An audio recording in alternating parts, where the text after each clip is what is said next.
Reading with your kids. Hola, ni hao, konnichiwa, assalamu alaikum, shalom, mahaba, moni muli wanji, namaste, jambo, bienvenidos. Hi, my name is Jadley, and this is the Reading with Your Kids podcast. We are coming to you from the beautiful neighborhood of Reedville in the southwest corner of Boston, Massachusetts. We're so delighted and so very honored that you are joining us in our mission to help families grow closer through reading. Please be sure to subscribe to the show on the iHeartRadio app, on Spotify, Amazon Music, Apple Podcasts, wherever you find your podcast. Our guest today is Cedella Marley. She is here to celebrate her brand new picture book, Marley and the Family Band, and also shares with us why it's so important that she shares her dad, Bob Marley's music with a new generation. Before we invite Cedella into the studio, we want to let you know that this episode of the Reading with Your Kids podcast is brought to you by the secret science of sports, the math, physics, and mechanical engineering behind every grand slam, triple axel, and penalty kick. Written by our Dean of all things STEM and STEAM, the Admiral of Adventure, Jennifer Swanson. Hey, when you were watching the Super Bowl over the weekend, did you or your kids ever wonder why a football spirals? When you're watching the winter games and you're seeing those figure skaters jump so high, or the skiers go off the ski jump, do you ever wonder how they do that? Well, the answer is science. The secret science of sports helps kids better understand concepts of science, technology, engineering, and math through the sports that they love to play and watch. The secret science of sports breaks down normally difficult STEM concepts like the forces of motion, gravity, algebra, and even neuroscience in a language kids can and want to understand. It's a really, really wonderful book. It can really change the way you and your family experience the things that you love, sports. Check it out today, The Secret Science of Sports by Jennifer Swanson. Join us right now from the beautiful city of Miami. Our guest today is here to celebrate a beautiful picture book. It's called Marley and the Family Band. Please welcome to the show, Cedella Marley. Hey, Cedella, how are you? I'm good. How you doing? I'm wonderful. Thank you so much for being here. Thank you for having me. So tell us about Marley and the Family Band, please. So Marley and the Family Band, the main character, her name is Marley, like Marley. My family and I, we moved from Jamaica to Wilmington, Delaware when I was a young girl. The story was inspired by my childhood for those years that we were in Delaware. I wrote this book as a homage to the legacy of my father. It's also a shout out to the unifying power of music, as well as the importance of migration stories for children. Playing and listening to music was the core of my childhood. And through my children's book, I hope to share a small part in families building their own precious moments together. So that's what Marley and the Family Band is all about. Yeah, and if you're listening and you haven't figured it out yet, Cedella's dad is Bob Marley, the reggae superstar. Yes, he is. Yeah. I have to tell you, I was first introduced to your dad's music when I was in high school back in the 70s. I didn't have a chance to hear him perform live, but I've certainly experienced your brother live, and we had a really vibrant reggae scene here in Boston during the 80s when I was single, and it was so much fun. And the thing I loved about your dad's music and about reggae at that time is that there's some real meaning behind it, and it's really hopeful. Yes. Yeah. Yes, it's music with reason, you know, Mm-hmm. if people can understand it. Yeah. Yeah.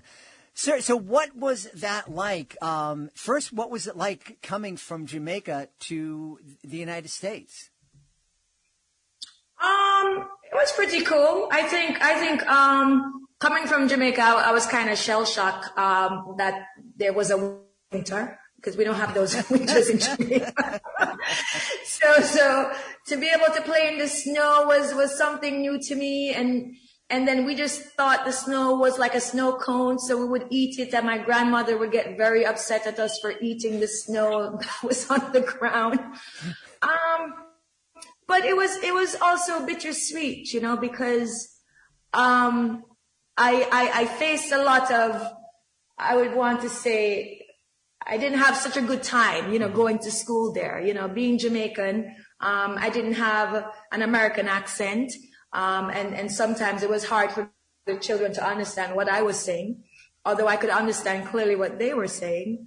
But at the end of the day, I just really enjoyed, going to the park. We actually lived right across from the park, in Delaware. So it was fun. It was fun. Yeah. After we got over the whole snow situation.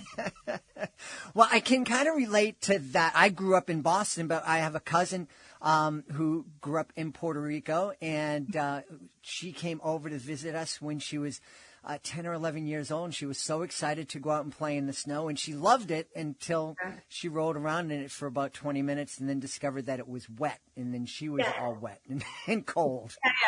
It's not a good feeling. It's not a good feeling.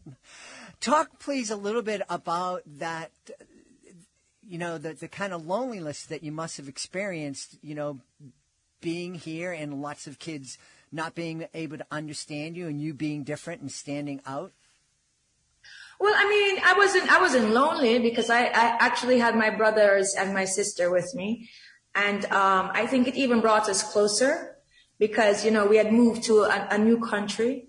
And we already saw the differences. And we just kind of really talked to each other about how we're going to face it and how we're going to go and not let the negative vibes that we were getting become, too much for us. So we would just end of the day, sit down, write some music, sing some tunes and wait for daddy to come home from his welding job. And then we would just share with them. Yeah. So, I mean, it was good. It was good. I can't say I would not have wanted to do that move because I think, every experience makes you into who you are today. Mm-hmm. So I'm grateful for having those experiences. Yeah.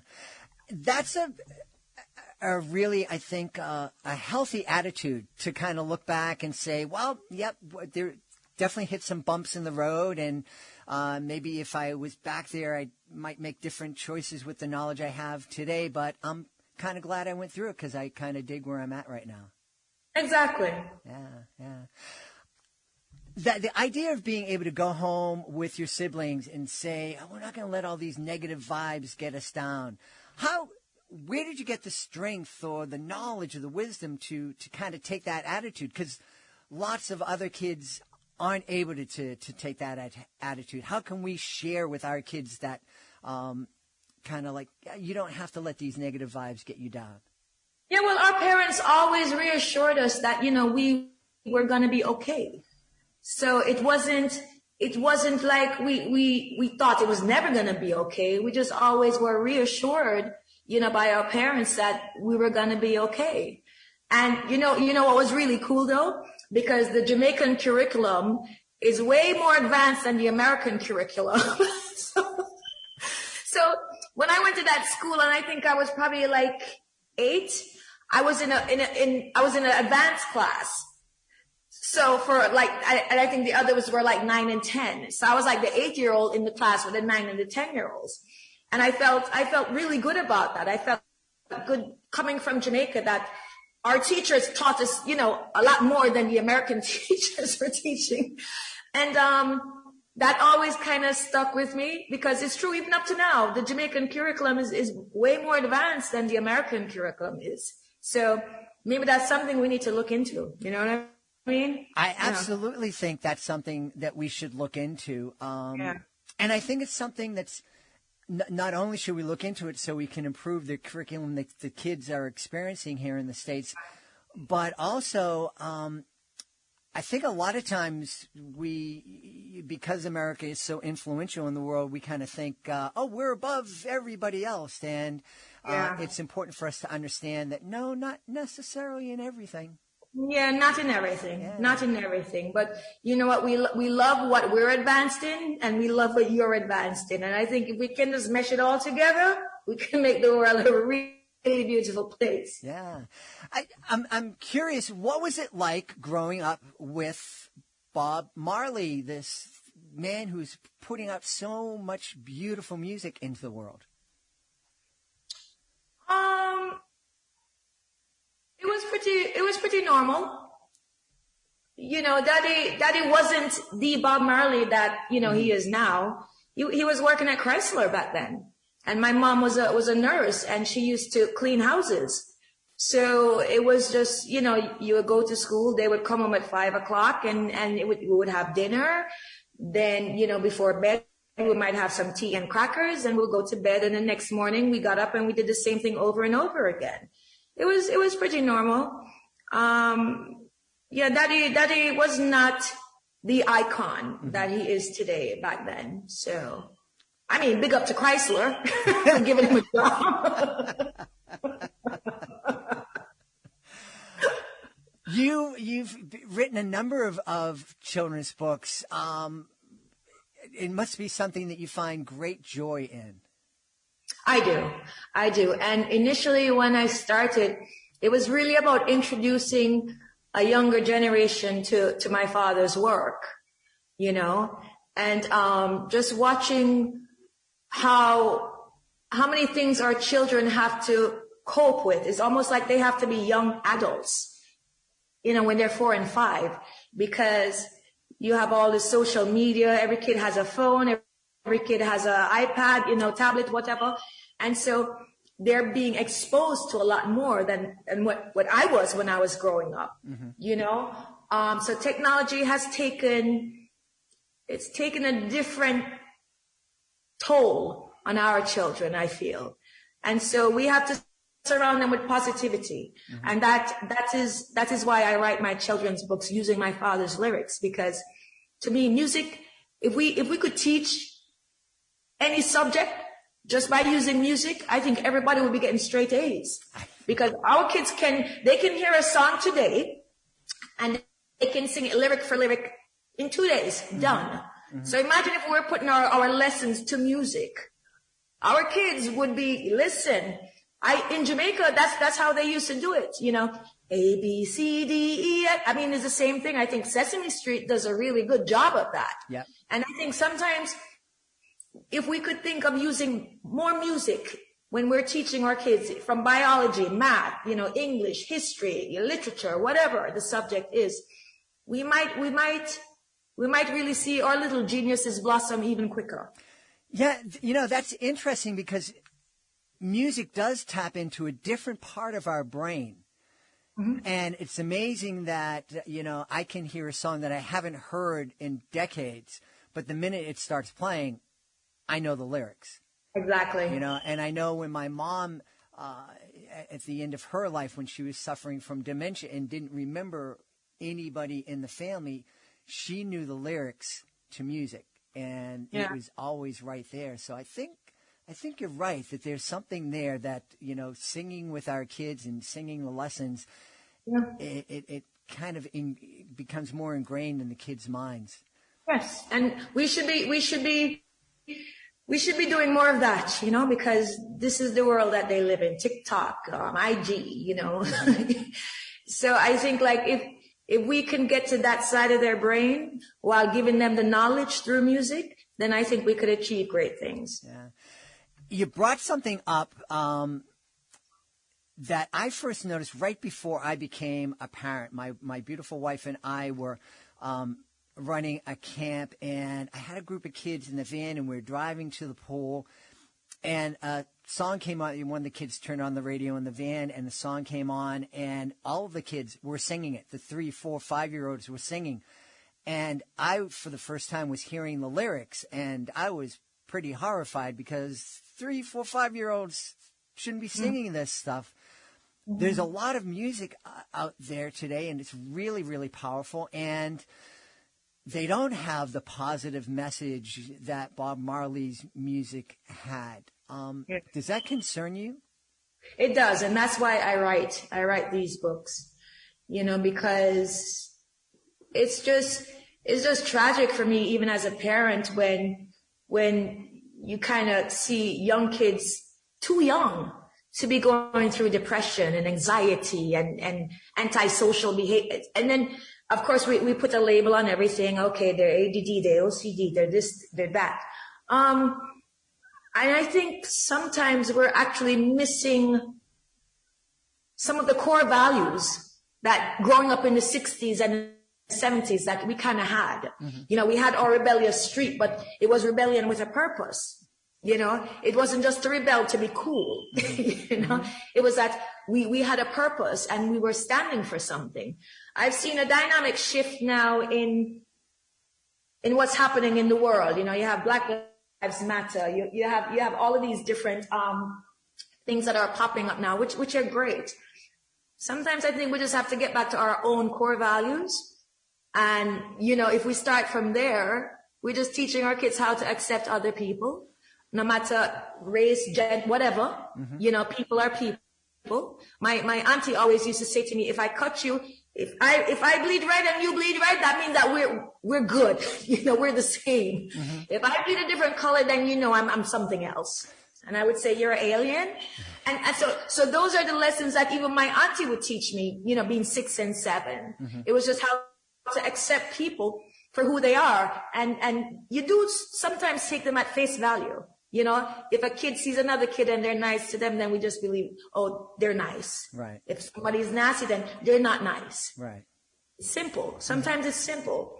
And that's why Bob Marley is still relevant now, because, the message of unity, love, acceptance, peace, planet, it's still something that it's not lost on me. We still have to get some work done. Yeah, we absolutely do. And I love that message of unity, the idea that we are all part of the same beautiful human family. Yeah. How can we, as parents, kind of infuse our kids with those positive vibes? How can we best do that when we're surrounded by technology and our kids are exposed to all these messages on social media, in movies and music, and it's almost impossible to ban things from our kids' lives? How can we be the ones that kind of help inspire our kids to turn towards music and media that has a purpose? Well, there's an old saying, you lead by example. Our kids watch us. They're a reflection of our own behavior. Racism is not something you're born with. It's something you're taught.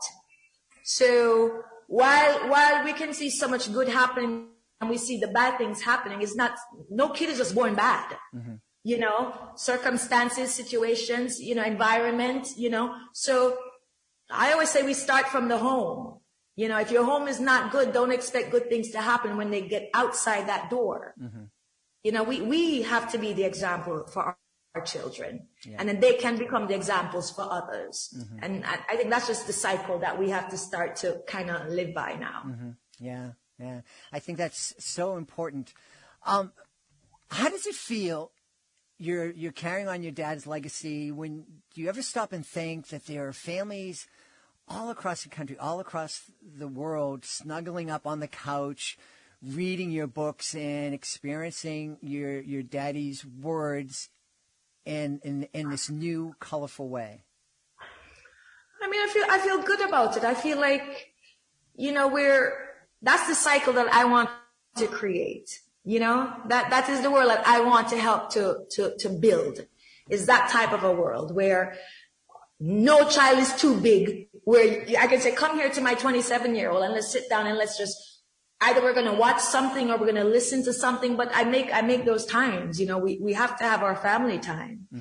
And for daddy to be inspiring, 2-year-olds, 3-year-olds, 4-year-olds, it shows the power of his message. And it's something that few people can actually do. And I'm just blessed to be a part of that journey. Yeah, that's beautiful. Is there a favorite song of your dad's? Oh, so there's a song called Nice Time, right? That's my nickname. That was my nickname at birth. And so my dad wrote that song for me. So that is my favorite song. Awesome. Well, I mean, call me selfish, but whatever. No, that's beautiful. I love that. Tell me what's next for Cedella Marley? Are there other songs that you're going to be bringing to the pages? I will be. I won't say what they are, but I will be. I want to surprise some people because I'm kind of going up a little bit in the age bracket as far as, who my audience, who I want to reach. So that's my plan. That's my focus for the next book. But the most exciting thing, I don't know if your listeners watch football or you Americans call it soccer, but the Women's World Cup qualifiers is happening. So, everybody cheer for their country, cheer for their team, and let's support women's football. So that's what's next for me. All right. Yes. Hey, Cedella, where can people go to find out more about Marley and the Family Band and find out more about all the things coming from you? I think everywhere, Amazon, I have my socials, Facebook, Instagram. I just joined TikTok actually. So don't ask me why, but I did. Yeah. So, if you just put my name in, you'll see me. All right. Well, you have to let me know how TikTok works out for you because my niece tells me I have to get on, and I don't know what I'm going to do. So, if you come, I think we just have to make up like a dance, and then make it really cool, and then then everybody else will try and do our dance moves. I don't know. If I can figure out how to dance cool, I'll let you know. That will be a miracle. Maybe you can have the lights dancing off my bald head. That might look cool. Well, we've had a great time speaking to the author of Marley and the Family Band, a great new picture book from our guest, Cedella Marley. Hey, Cedella, thank you so much for being with us today. Thank you so much. Till next time. Please be sure to join us for the next episode of the Reading with Your Kids podcast. Our guest will be Jacob Deskins. He'll be here to celebrate a trip on the Tundra Explorer. It's a middle grade novel, and Jacob will be coming to us from the tundra, Quigalanga, Alaska, most rural southwest Alaska. That's the next episode of the podcast. Hey, before we go, I want to share with you a quick little story from early in my career presenting educational magic shows. When I first started out, I was doing just volunteer school shows in the Boston Public Schools, just trying to learn how to do it and how to perform. And the folks in the Boston Public Schools, they really loved me. I had a short 20 minutes or so that I had kind of perfected going around to the different schools, and they invited me to perform at this big all-day, all-city family event, and I was very, very honored. And I went out and I did my 20 minutes, and at the end, the people called for an encore. And I was really worried because I didn't have anything, nothing at all, and I didn't know what to do. And so I thought, well, I'm out here trying to make people laugh. I think I'll dance.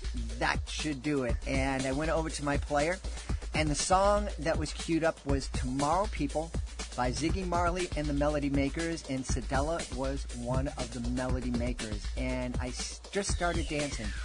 And a little 3-year-old girl came out of the crowd and started dancing with me. And we just danced for the whole song, and the audience was captivated.